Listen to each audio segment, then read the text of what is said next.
How many of us have gone through life wishing for a second chance? Maybe it's a second chance in a relationship, a second chance with a decision we made that influenced our finances, maybe our job, a second chance with our health, a second chance with the people who have wronged us throughout life, or a second chance when we've been the ones hurting someone else. How many of us have moments where we wish, if I only had second chance? If you're at all like me, I'm guessing you can think of plenty of times. And in this series, we're talking all about our faith and second chances. The Bible actually points us to plenty of times where God says, hey, I've got good news. I never expected you to be perfect. I never thought you'd get it right. In fact, the whole foundation of faith is one of second chances. And here's the greatest thing. Whether you are new to Christianity or you've been to church every Sunday of your life, you pray every day, this message is one that we can honestly never get enough of. So many times we say to ourselves, what's going to happen? How will this influence me if I get that second chance? What are the consequences or the outcomes if I'm granted a second chance? We ask, what do I need to do to deserve a second chance? One of my favorite second chance stories is found in the book of Luke, chapter 15. And that chapter, it starts out with these words. Now the tax collectors and sinners were all gathering around to hear Jesus. See, we know that people were genuinely curious about all of the things that Jesus was teaching. They were curious about the people he was surrounding himself with, the people he invited to be his followers, the unlikely crowds that he was either healing or having dinner with. And in verse 2, we get a glimpse into what the authorities were saying, what the status quo might have been thinking. We read, but the Pharisees and the teachers of the law muttered, this man welcomes sinners, and he eats with them. You can almost picture their furrowed brows, their concern. A religious leader in that day would not have welcomed, let alone eaten, with a sinner who hadn't properly gone through certain rituals at the temple. It's as if Jesus knows he needs to get through to them in a radically different way. So he teaches the crowds through something called parables, stories or anecdotes that people could have related to in their context, but that are illustrating a specific lesson. And here in the same chapter, we read in verse 11, a story that's commonly referred to as the parable of the prodigal son. In my version here, it says the parable of the lost son. It's a fairly well-known Bible story about a man who has two sons. And the youngest son, he comes to his father and he asks for his share of the inheritance. So the father divides his property between the two sons.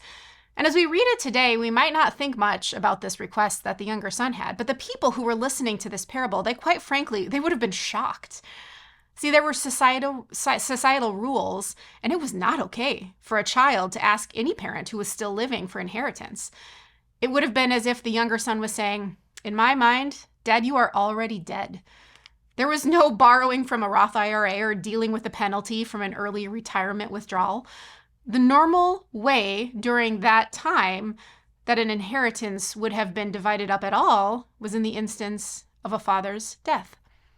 So you can imagine that the people who were listening to Jesus' parable, they would have been appalled and shocked at this son's request, and also at the fact that the father honored the request.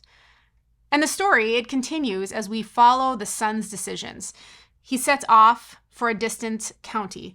And we learn a distant country, and we learned that he squandered his wealth in wild living.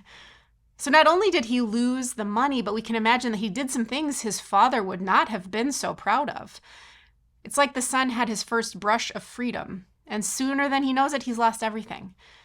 We learn that he gets himself a job feeding pigs, in fact. And the imagery in the story is just so vivid. We get a stark contrast of the son's life. And in verse 17, we get a glimpse at this inner dialogue. We don't know if he's talking to himself. Maybe he's talking to the pigs. We read, when he came to his senses, he said, how many of my father's hired servants have food to spare, and yet here I am starving to death. So the son, he talks himself into going back to his father, but he realizes this might not be so great anymore. He's prepared to admit, here's what I've done. I'm no longer your son. I'm ready to be a servant. But he's hoping for a second chance at some dignity, a second chance, even though he's lost all the money that his father has given him. So the son, he heads home. And we have to remember the father would not have been expecting to see his son. It's not like he phoned ahead and said, I'm coming home. And the people listening to Jesus' parable would have thought, good, this son doesn't deserve to have any place at all with this father. This situation is frankly ridiculous. But then Jesus says that while the son was still a long ways off, his father saw him and was filled with compassion. He ran to his son, threw his arms around him, and he kissed him. This would have been an unheard of reaction. But it gets even more wild when the father immediately decides, I'm going to throw a huge party for this son. We read in the parable that now the older son, who we haven't heard anything about, he comes back to the situation. The Bible says he comes back from working, not from squandering, and he sees that his father is throwing this exorbitant party. You can picture the steam coming from his ears.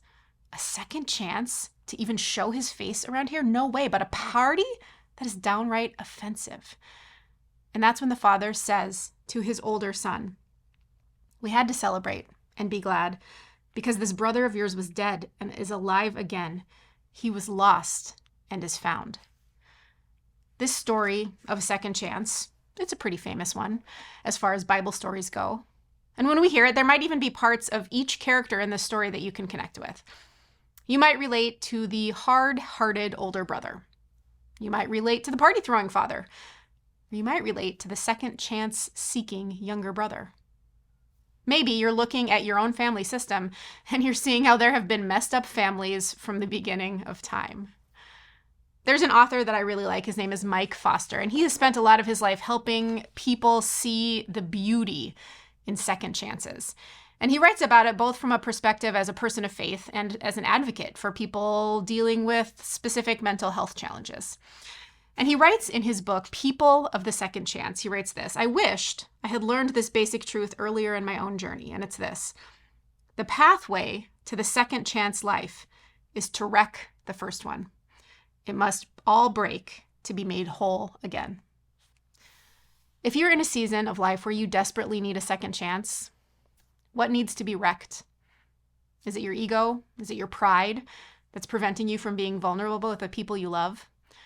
Do you need to wreck your obsession with fear? Whether it's fear of other people, fear of dealing with hard things, fear of not having enough.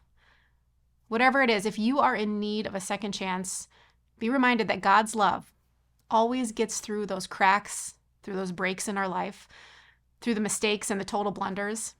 God's love is ready to throw the biggest party for you that you could ever imagine.